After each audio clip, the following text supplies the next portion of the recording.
আপনারা জানেন, বাংলাদেশ যখন দ্বিতীয় স্বাধীনতা অর্জন করার মাধ্যমে সুন্দরভাবে দেশ পরিচালিত হচ্ছিল, ঠিক সেই মুহূর্তে ভারতের একজন কুলাঙ্গার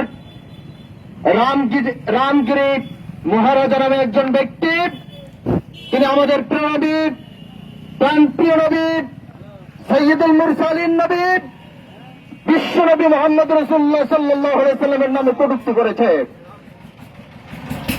সে তার বক্তব্যের মাধ্যমে মহানবী সাল্লাল্লাহু আলাইহি সাল্লামের চরিত্রকে কলঙ্কিত করার চেষ্টা করেছে।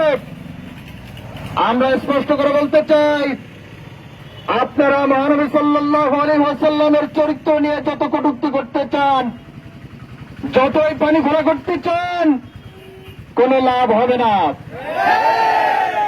আপনারা ইতিপূর্বে 1985 সালে ভারতের হাইকোর্টে কোরআনকে বাজেয়াপ্ত করার জন্য আপনারা রিট করেছিলেন। সেদিন তাদের রিট বাজেয়াপ্ত হয়েছিল, রিট আবেদন প্রত্যাহার করতে বাধ্য হয়েছিল, কারণ ভারতীয় উপমহাদেশ সহ বিশ্বের মুসলমানরা একতাবদ্ধভাবে তার প্রতিবাদ জানিয়েছিল।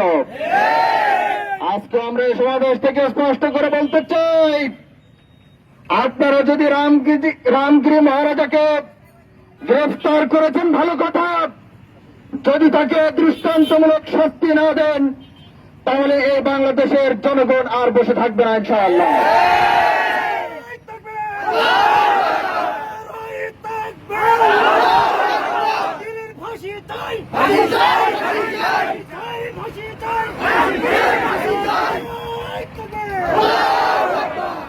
আমরা স্পষ্ট করে বলতে চাই, ভারত তিনি ইসলামকে নিয়ে বিষোদ্গার করা বন্ধ করো, মহানবী সাল্লাল্লাহু আলাইহি ওয়াসাল্লামকে নিয়ে বিষোদ্গার করা বন্ধ করো, নচেত আল্লাহ রাব্বুল আলামিনের শিক্ষা তোমরা অতি শীঘ্র পাবে ইনশাআল্লাহ।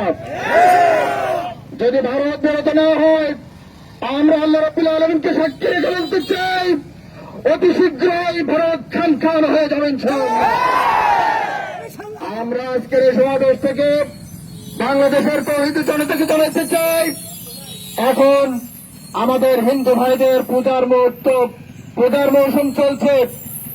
এই ইস্যুকে সামনে রেখে বাংলাদেশের কোন পূজা মণ্ডপে যেন হামলা না করা হয়। ভারতের ইস্যু আমরা প্রতিবাদ জানাব, কিন্তু বাংলাদেশের কোন হিন্দুর গায়ে কোন মন্দিরে আমরা আঘাত করব না। বাংলাদেশ হিন্দু বৌদ্ধ খ্রিস্টান মিলে মুসলমান মিলে একটি শান্তিপূর্ণ দেশ, শান্তিকে যারা বিনষ্ট করতে চাইবে, আমরা তার প্রশাসনের সহযোগিতা নিয়ে তাদেরকে দেশের মাটিতে বিচার করে ছাড়ব ইনশাআল্লাহ। সবাইকে ঐক্যবদ্ধ থেকে আগামী সোনার বাংলা গড়ে তোলার জন্য দলমত নির্বিশেষে সবাইকে একতাবদ্ধ হয়ে মুহাম্মদ রাসূলুল্লাহ সাল্লাল্লাহু আলাইহি ওয়াসাল্লামকে একমাত্র বিশ্বনেতা হিসেবে গ্রহণ করে আমরা আমাদের দেশকে গড়ে তুলতে চাই। সে আশাবাদ ব্যক্ত করে আমি আমার সংক্ষিপ্ত কথা শেষ করছি। আসসালামু আলাইকুম ওয়া রাহমাতুল্লাহি ওয়া বারাকাতুহু।